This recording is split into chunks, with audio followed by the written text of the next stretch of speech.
We fly on airplanes every single day, but who is tasked with making sure that they are safe? Well, a big part of that is aircraft maintenance technicians, but right now, the industry is facing a critical shortage. How was it working as a mechanic in your younger days? It was good and very rewarding. However, my body is now paying the price. And how old are you, if you don't mind me asking? 26. I just put my 2 weeks notice in. I've been a Ford transmission tech for 12 years now. I've been a senior master tech since 2018.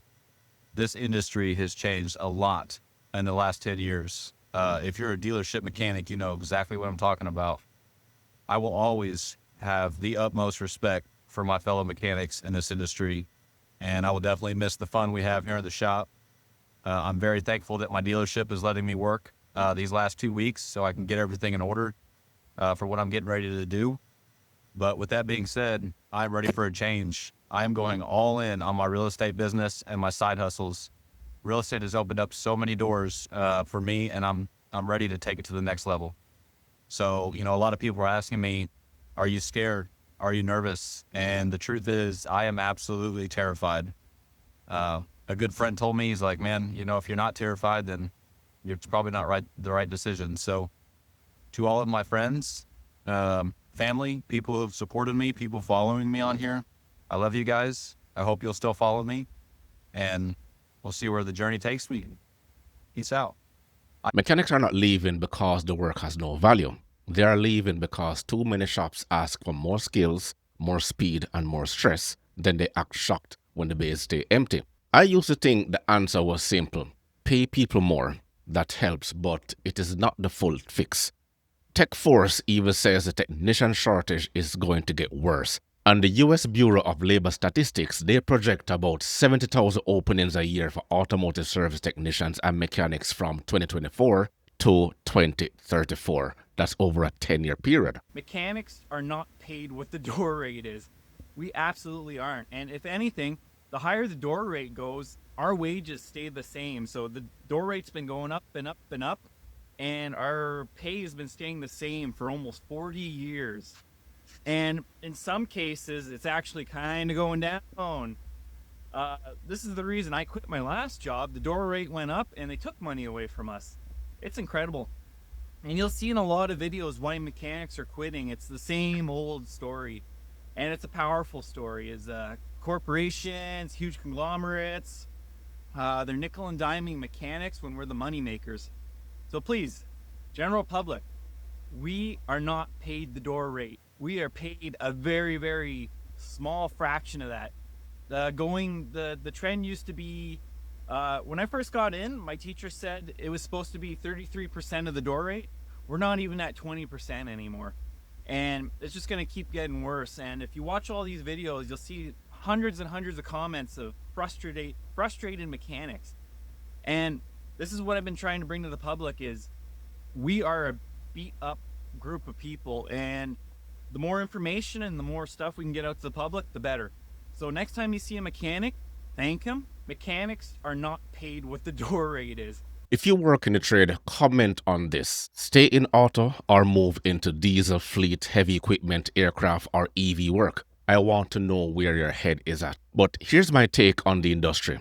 The problem is not that car mechanics lost their edge. The problem is that the trade keeps losing good people to bad pay plans, weak leadership, and work that burns them out. So here is the part nobody says clearly. You do not have to leave the trades to leave a bad shop or a dealership. We fly on airplanes every single day, but who is tasked with making sure that they are safe? Well, a big part of that is aircraft maintenance technicians, but right now, the industry is facing a critical shortage with thousands of these mechanics needed.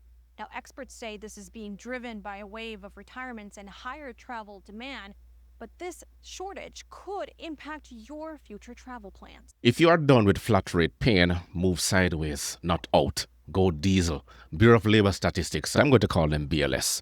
They project about 26,500 openings a year for diesel service technicians and mechanics from 2024 to 2034. Go heavy vehicle and mobile equipment. That field has about 21,700 openings a year. Go aircraft and avionics. That field has about 13,100 openings a year, and it is still growing at a faster rate on average. The reason why Black women cannot get a job right now, and the reason why y'all keep talking about there's like a hiring freeze, is not because y'all not qualified. It's because y'all keep trying to get the same type of job. Y'all either is in customer service or being a corporate baddie or work from home.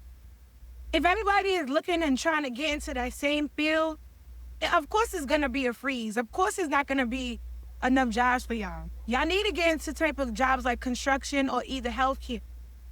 Healthcare, construction, engineering. Y'all need to get into that type of field. Because listen, I'm not trying to brag, but I got hired twice this month. And I only applied for 5 jobs, and I'm still in welding school. I'm in trade school still, and I got hired twice. I actually quit one and got hired the next day. You don't need no fancy resume. You don't need somebody charging you for a course. You don't need any of that. You need to get into a different field, a field that is high demand, a field that needs you. You don't have to even look like me. You don't have to wear color hair and you know, get your hands dirty. You could be a construction management. You could be an engineer. You don't have to do what all the other girls is doing. Everybody wants to do work from home. Everybody want to do customer service. And everybody wants to do corporate baddie. And to be quite honest, why?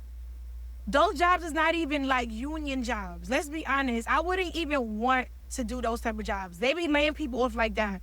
I have not heard of a corporate baddie saying she's in the union. I have not heard of work from home telling me that they're in the union. And I have not heard of customer service telling me they're in union. If you're gonna get a job, please get a union job and get a career that makes sense. Okay? How y'all feel about this? And that's just the problem. They all think the same, the hive mind. Whenever one puts a video out there that says a day in the life of working for these tech companies, then they all want to do the same. But this is the real message for car mechanics. Your skill still has value. Your hands still has value. Your brain still has value. The mistake is thinking auto is the only lane. It is not. If the dealership game is draining you, go where the work is cleaner, the pay is stronger, or the problem set fits you better. Fleet, diesel, transit, aircraft equipment, heavy equipment, mobile diagnostic, EV repairs. Here's the reason why I left being a car mechanic and just quit the trades completely. Number one, the time. I used to work 60 hours a week. I used to commute 2 hours a day in total there and back. And when I got home, it was around dinner time, and basically I had an hour or two with my family, then I did it all over again the next day. Number two, I feel like car mechanics are auto technicians because we actually diagnose the problem and not just change parts. We diagnose the problem and make sure it's done right. Well, if you're a good mechanic, that's what you do. We are just underpaid compared to every other single trade, even though that we are doing every single other trade in one thing. We're electricians, we're plumbers, we're HVAC people, and the list goes on. And now this is a real reason why I quit the car mechanic thing. I looked at how my life would be. I would work 60 hours a week for the next 40 years, retire at 65. I was just like, there must be more to this. There better be more to life than just working your butt off until you're 65. And this is why I learned another high income skill set where I don't have to trade my time for money anymore. And the crazy part is the future is headed this way. Because of this high income skill set, I'm making way more money than I did as a car mechanic, and also I work way less hours. And now I have time for my family. Right now it's like 10 a.m. and I'm just shooting this video. The other thing is you do what you're doing for the next 40 years and retiring at 65. Another thing is do not quit the trade just because one corner of it is broken. So my reaction is simple. Mechanics are right about the pain, but the answer is not for them to walk away. The answer is to move smart, protect your skills, and take them where they are valued and appreciated. I have 2 bachelor's degrees, but I'm currently unemployed and I'm trying to find a job and I'm not able to find a job. I feel like if you are not currently looking for a job right now in today's job market, then you will not understand how actually hard it is to find a decent paying job. Even if you have all the credentials, I have 2 degrees, I have experience, I have a good resume, I have it all, and I'm still not able to find anything. And people ask me, like, what do you want to do? Like, what's your, like, dream career? What's your dream job? And honestly, I don't have one. I don't dream of working. I don't want to work. There's no career or job that I can think of that I would be like, yeah, I would love to do that every single day and spend more of my time there than in my home that I pay a crap ton of money for. Like, no, I don't dream of working. For everyone else who's looking for a job right now, I feel your pain. I never thought I would be 36 years old with, undergraduate degree from a UC school and a master's degree and legitimately unemployable. Yes, I slowed down my career in real estate the last 6 years to raise my kids, and that seems like I'm now, like, it doesn't matter. And I know that I took time off and that's on me, but it shouldn't mean that I can't even get a job anywhere. Like, why did I go to school? Why did I try so hard through high school to get into a good college? And then I worked my ass off in graduate school because I really enjoyed what I was finally learning, and basically all to be told, like, I should have done something else. See, gentlemen, I'm just showing you the synopsis of what is happening out there. Let's take a look at another one. And another thing, because this gets me heated, unless you've been on a job search in the last 2 years, you do not know how bad it is out here. The job market is trash, basura. It's been bad. I'm talking about applying to 20 jobs a day, reaching out to recruiters, doing this on LinkedIn, and hearing cricket. People are trying. People are not lazy. And then people who have a job give the most useless advice, like, why don't you tailor your resume to every single job? That I'm done. Unless your job is hiring and you have a referral, zip it. These ladies complaining will never do what you do. They do what they do best, which is to complain, play victim, or find a man to blame. More breakdowns like this are coming. Remember to grab a copy of my ebook, The Party Manager Guide. The links are in the description box below. Stay sharp, stay educated, and I will catch you in the next one.